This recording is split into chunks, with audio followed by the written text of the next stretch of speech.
ಬಡವರು, ಅನ್ಯಾಯಕ್ಕೆ ಒಳಗಾದವರು ಮತ್ತು ತುಳಿತಕ್ಕೀಡಾದವರಿಗೆ ನ್ಯಾಯ ಒದಗಿಸುವಲ್ಲಿ ನ್ಯಾಯಾಧೀಶರು ಕೇವಲ ಕಾನೂನಿನ ಚೌಕಟ್ಟಿನಲ್ಲಿ ಕಾರ್ಯನಿರ್ವಹಿಸದೆ ಸಂತ್ರಸ್ತರ ಬಳಿಗೆ ತೆರಳಿ ಅವರ ನೋವು, ನಿರಾಸೆಯನ್ನ ಅರ್ಥ ಮಾಡಿಕೊಳ್ಬೇಕು. ಕೇವಲ ತಾಂತ್ರಿಕವಾಗಿ ನ್ಯಾಯದಾನ ಮಾಡುವುದು ಸಮಾಜದಲ್ಲಿ ವಿಶ್ವಾಸವನ್ನ ಕುಂದಿಸುತ್ತೆ.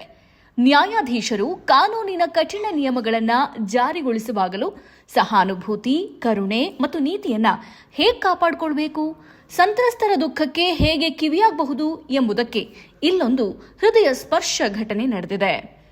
ಅಪಘಾತವೊಂದರಲ್ಲಿ ಪೆಟ್ಟಾದ ಕಾರಣ ಕಾಲು ನೋವಿನಿಂದಾಗಿ ಮೆಟ್ಟಲು ಹತ್ತಲಾಗದೆ ಕೋರ್ಟ್ನ ಹೊರಗೆ ಕುಳಿತಿದ್ದ ಮಹಿಳೆಯೊಬ್ಬರಿದ್ದಲ್ಲಿಗೆ ನ್ಯಾಯಾಧೀಶರೇ ಬಂದು ವಿಚಾರಣೆ ನಡೆಸಿದ ಘಟನೆ ರಾಮನಗರದಲ್ಲಿ ನಡೆದಿದೆ. ರಾಮನಗರದ ಪ್ರಧಾನ ಸಿವಿಲ್ ನ್ಯಾಯಾಧೀಶ ಮತ್ತು ಪ್ರಥಮ ದರ್ಜೆ ನ್ಯಾಯಿಕ ದಂಡಾಧಿಕಾರಿ ಎಚ್ ಅವಿನಾಶ್ ಚಿಂದು ಮಾನವೀಯತೆ ಮೆರೆದ ನ್ಯಾಯಾಧೀಶರು. ನಗರದ ಚಲುವಯ್ಯ ಎಂಬುವವರು ಅಪಘಾತವೊಂದರಲ್ಲಿ ಮೃತಪಟ್ಟಿದ್ರು. ಪ್ರಕರಣದ ವಿಚಾರಣೆ ನಡೆಸಿದ್ದ ನ್ಯಾಯಾಲಯ ಅವರ 10 ಮಕ್ಕಳಿಗೆ ಪರಿಹಾರ ನೀಡುವಂತೆ ಆದೇಶಿಸಿತ್ತು. ಮಕ್ಕಳ ಪರ ವಕೀಲರು ದಾಖಲೆಗಳನ್ನು ಸಲ್ಲಿಸಿದ ನಂತರ ನ್ಯಾಯಾಧೀಶರು ಪರಿಹಾರ ನೀಡಲು ಆದೇಶಿಸಿದ್ರು. ಈ ಸಂದರ್ಭದಲ್ಲಿ ಚಲುವಯ್ಯನವರ ಪುತ್ರಿ ಯಶೋಧಮ್ಮಗೆ ಕಾಲು ಪೆಟ್ಟಾಗಿದ್ದು ನೋವಿನಿಂದಾಗಿ ಕೋರ್ಟ್ ಒಳಗೆ ಬರಲು ಸಾಧ್ಯವಾಗಿರಲಿಲ್ಲ. ಆಕೆ ಕೂಡ ಅಪಘಾತದಲ್ಲಿ ಗಾಯಗೊಂಡಿದ್ರು.